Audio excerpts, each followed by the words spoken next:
Hey everyone, welcome to the Wilson Homestead. So today it was a balmy 36 degrees outside and we're having a low of 16 tonight, but there is a warm up in our future.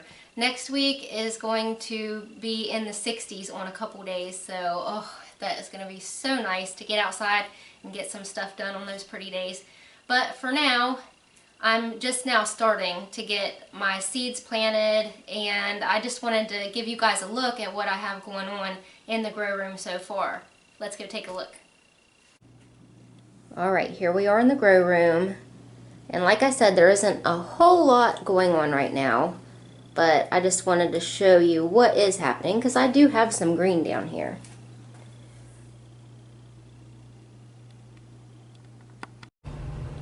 First off, I'm going to show you all of my onions that I have started.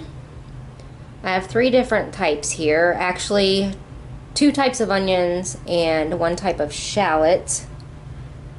And whenever you get seeds for onions, you're going to want to make sure that you have the right day length of onion.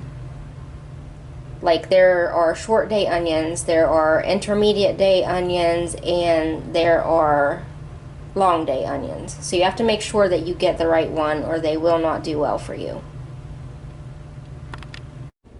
I found this map on Johnny's Seeds, and this pretty much lays out for the country what type of onion you need to buy for your area. It goes by latitude.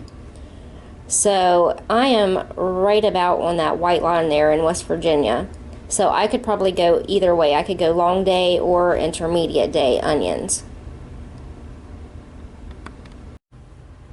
Okay, first up I have candy onions, which is a hybrid variety. And from what I read, I think that you can grow these pretty much anywhere. They're doing pretty well. I started these onions on February 15th. And I sowed them. I tried to get 1 seed per cell, but some of these cells have a couple seedlings in them or a few, and I can just separate those out whenever I plant them outside in the garden. No big deal. But I have found that if you try to separate them out somewhat, they do get bigger before you transplant them into the garden. Alright, next up is Patterson onions. They're also a hybrid. And these are similar to copra onions. I've never grown that variety before, but I've seen great things about that variety. But these are supposedly a little bit bigger than copra onions, and they store really well for a really long time. You can see when onions come up, they kind of hang on to that little seed that they came out of right at the end. So usually I go through and pick those off, because once these get a little bit bigger, I will trim the tops off and we'll eat those. We will put those like on pizza or on sandwiches or whatever. They're really good. You just use them like you would use chives. Okay, last up here I have my Zabroon shallots, and they do really well in storage. I have grown these for several years. And they are not like the clumping shallots that you're typically used to getting, like where you plant a bulb and then they clump out into multiple shallots. These are kind of like onions in the way of where you plant 1 seed and you get 1 shallot. But like I said, they store really well, they taste really good, and I really like these, so I usually grow these every year and they will not disappoint you. Okay, let's talk about these beautiful peppers. Peppers used to be my nemesis. I could never get the seeds to germinate. They would just rot in the soil. And so what I did was I sowed these seeds 23 days ago, and already we have all of these beautiful little plants. And I started them, made sure that the soil was damp, and I put a humidity dome over them, just like this tray has. And also, if you look here off of the side, I used a heat mat also. This has been a game changer for me, is using a heat mat to start my peppers. They germinate so much more quick with the heat mat, but the thing is, as soon as they pop up above the soil, you turn the heat mat off. You don't need it anymore after that point, and also you take the humidity dome off, because we don't want these little plants that we work so hard for to suffer from damping off or anything like that. But I'm just so proud of these little plants. I'll tell you what I have in here. This 6-pack here is King of the North bell peppers.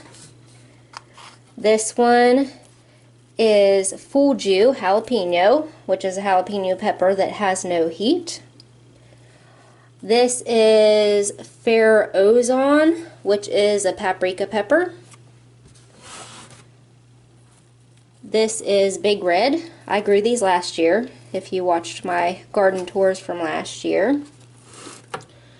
And I have Golden California Wonder back here, and these plants here are really looking good already. Like, they're the biggest ones in what, like, out of all these plants, these are the biggest ones. And then my poor little sweet banana peppers, they are going kind of slow.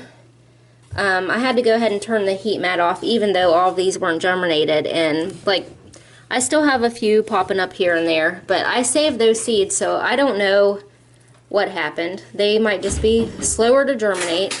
Can you hear that ruckus? My cats are going crazy right outside of the door. I don't know what they're doing. But anyway, I don't know. Like, the leaves are getting a little yellow here, so I might have to lay off of the water a little bit. That doesn't look good. Like, we don't want to keep things too damp, or like I said, you'll have a problem with damping off disease, which is like a fungal disease that, I mean, it just kills your seedlings. They'll just die. They'll kind of get weak at the stem, and they'll just flop over and die, and we don't want that to happen. So I know you want to really love on your plants and give them a lot of water, but sometimes they need a little tough love too. But look how pretty they are.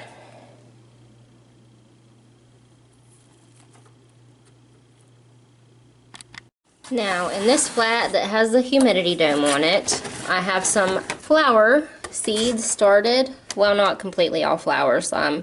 Coleus. I've got 3 different kinds of coleus that I saved seeds from last year. I have snowdrops started. I have columbine seeds that I saved that are started. And I have prairie sun rudbeckia. And I am seeing a tiny bit of action back there. You see that little green plant? Let me zoom in a little bit. So those are starting to germinate. And I did have this whole thing filled up, but I had to move some out because, like I told you, once things germinate and pop out of the soil, you want to get them out from under the humidity dome. So right over here, I have some goodies. I have some marigolds here. These are Illumia Vanilla Cream marigolds.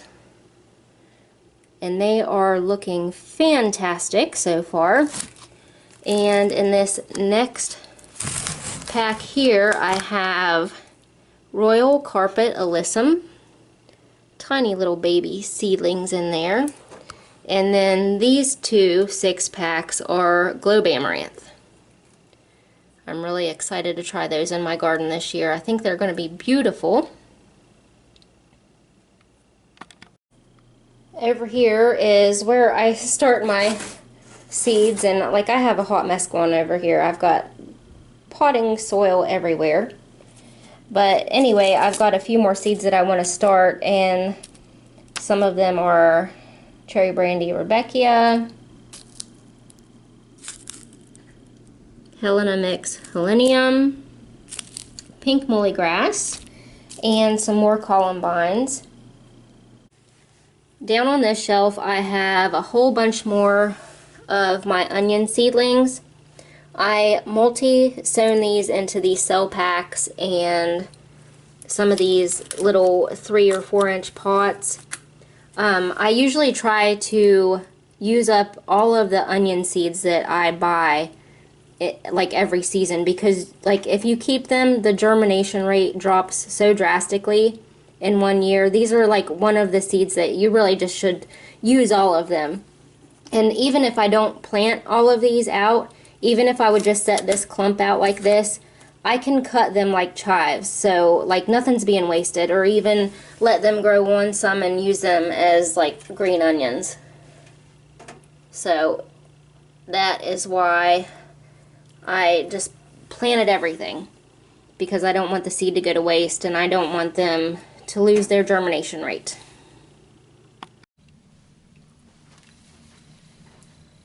Alright, do you want to help me say bye? Let's say bye.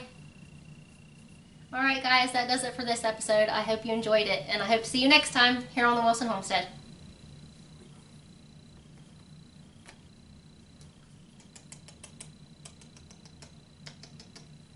Me more kisses.